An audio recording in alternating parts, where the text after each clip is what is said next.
À l'aube de la Grande Guerre, l'Europe, en paix depuis 40 ans, domine le commerce international.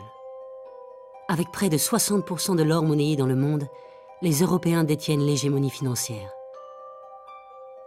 L'influence et le rayonnement culturel de la France est à son apogée. Forte de son empire de 48 millions de kilomètres carrés et de 10 millions d'habitants, elle est une grande puissance économique, mais surtout une place forte financière. Avec ses placements à l'étranger, elle fait figure de banquier du monde, d'autant que les Français sont de très bons épargnants. Mais la guerre va remettre en cause cette prospérité.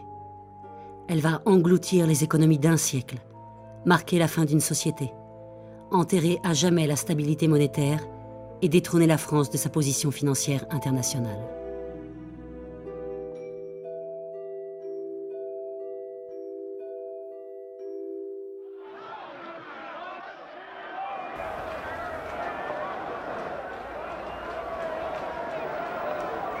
Le tocsin n'a pas encore sonné que les journaux anticipent la guerre. La panique s'empare des Français.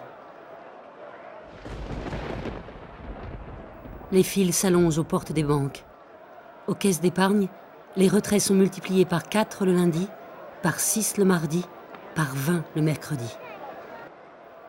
La bourse aussi anticipe la guerre. En ce mois de juillet, la chute des valeurs atteint les 10%. En ce 2 août 14, la capitale est étrangement silencieuse, de ce silence qui précède la tempête. Les Parisiens découvrent l'ordre de mobilisation. Pierre était monté à Paris pour devenir clerc de notaire. C'est avec sa sœur Anne, institutrice en Bretagne, qu'il va correspondre tout au long de la guerre.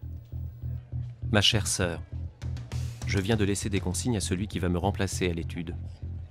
Depuis l'annonce de cette guerre, tout me paraît bien futile.